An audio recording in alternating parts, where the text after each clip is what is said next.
हर साल मई जून के महीने में बस्ती नामक गांव में भयानक गर्मी पड़ा करती थी। बारिश ना होने के कारण वहां का जल स्तर काफी कम हो जाता था, इसलिए पंपों में पानी नहीं रहता था। अम्मा, नल का पानी फिर से चला गया। बाल्टी में पानी होगा, उससे जाके नहा ले। अरे अम्मा, यहाँ तो बाल्टी भी खाली है। अरे अभी आधे घंटे पहले जब नल में पानी आ रहा था तो मैंने बाल्टी भर कर रखी थी। काजल मैडम जी उसी पानी से नहा ली होंगी और हमारा लड़का तो ऐसे ही गंदा रह गया।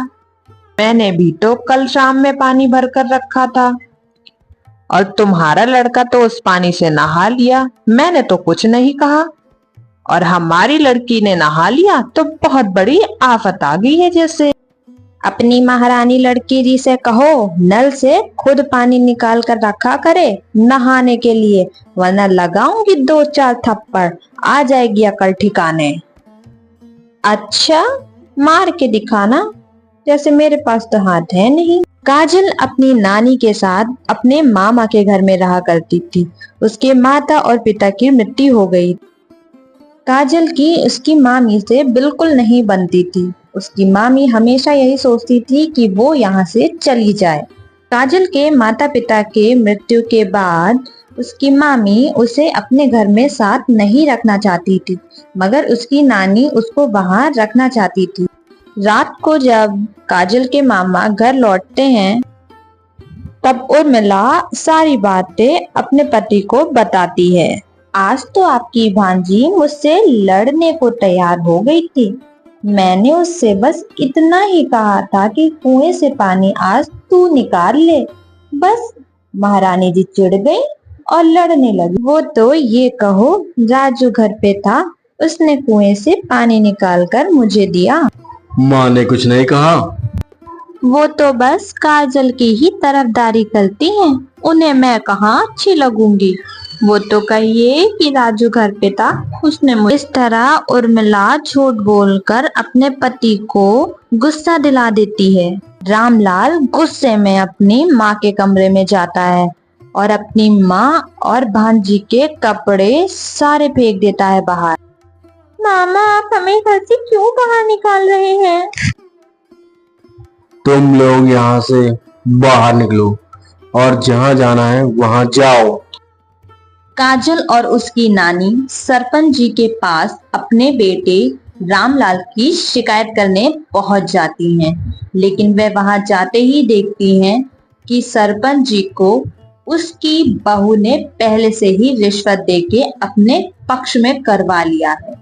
रामलाल और उर्मिला और उनका बेटा उन्हें धक्के मारकर घर से बाहर निकाल देते हैं। नानी, अब हम कहाँ जाएंगे? काजल बेटा, मैं तेरी मौसी यानी कि अपनी छोटी बेटी के घर चलते हैं।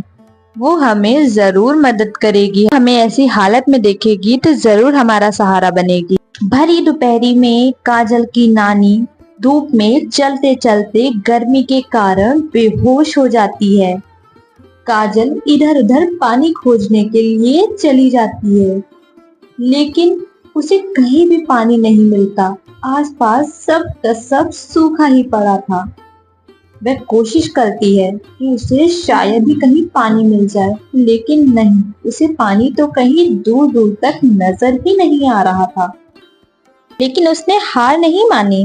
वह और आगे बढ़ती चली गई जब तक उसे पानी का कोई स्रोत न दिखे।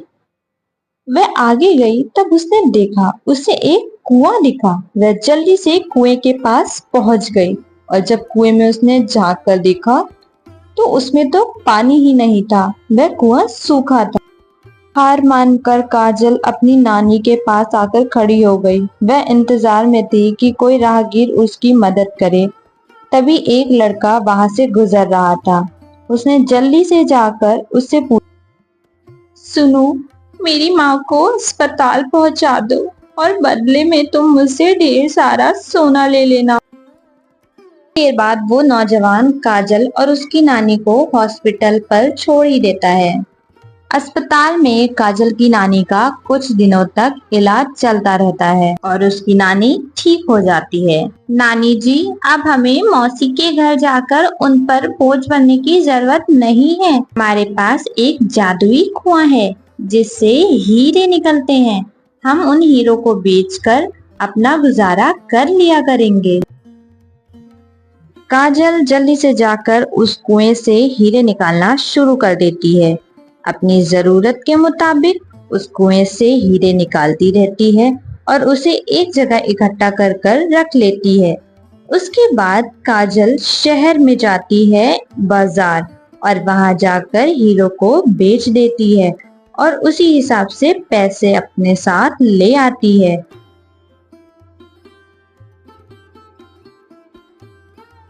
काजल हीरो को बेचकर और घर के जरूरत का सारा सामान लेकर अपने घर पर आ जाती है। वह उस झोपड़ी में सारा सामान अच्छे से लगा देती है।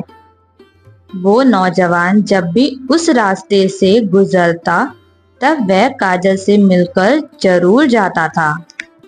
एक दिन राजू ने काजल को बहुत सुंदर कपड़े पहने बाजार में उस नौजवान के साथ घूमते हुए देख लिया और देखकर वह तुरंत अपने घर पे अपने बापू से जाकर सारी की सारी बातें बता दी।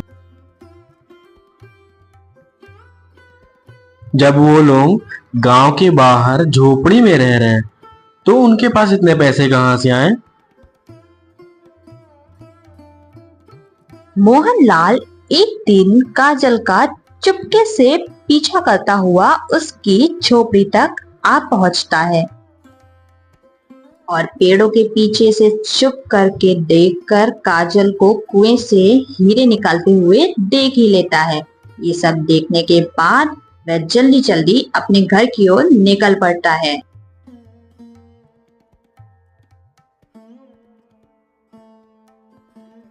अरे, ये बैलगाड़ी से आप कहाँ जा रहे हैं? जरा मुझे तो बता दीजिए। इतनी रात में आखिर आपको जाना कहाँ है? काजल की झोपड़ी के पास एक कुआं है जिसमें से हीरे निकलते हैं। आज रात हम बैलगाड़ी तैयार करके वहां जाएंगे और वहां से उस कुएं का सारा हीरा ले आएंगे। रात में रामलाल और उसकी पत्नी और बेटा काजल की झोपड़ी के पास चले जाते हैं। जब वो तीनों वहां पहुंचते हैं तब उन दोनों को सोता हुआ पाकर जल्दी जल्दी कुएं में खुदाई करना शुरू कर देते हैं। कुएं में पड़ा हुआ सारा का सारा हीरा निकाल लेते हैं और जल्दी जल्दी अपने बग्गी में लेते हैं। तुम और कुछ लाई हो हीरे भरने के लिए? अरे अब बस करिए, इतने हीरों का क्या करेंगे आप? इतने बहुत हैं। वैसे भी इतने भरने में तो आफत आ गई है। बस अब घर चलिए। रामलाल का परिवार बैलगाड़ी पर हीरो का भार रख कर अपने घर की ओर निकल पड़ता है।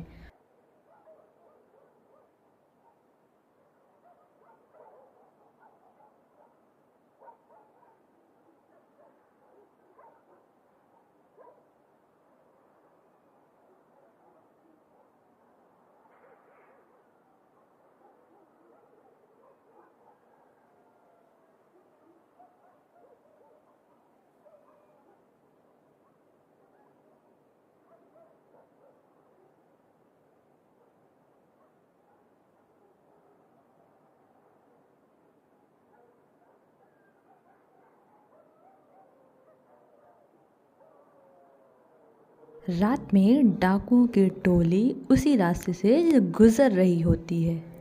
उन डाकुओं की नज़र मोहनलाल के परिवार के ऊपर पड़ती है और वह उनके परिवार को मारकर उनका चुराया हुआ सोना वो चुरा कर ले जाते हैं।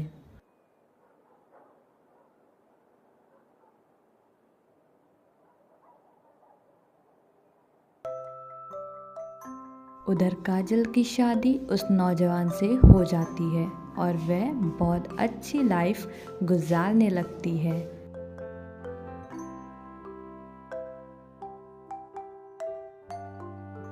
किसी ने सच ही कहा है, बुरे कर्मों का फल बुरा ही होता है।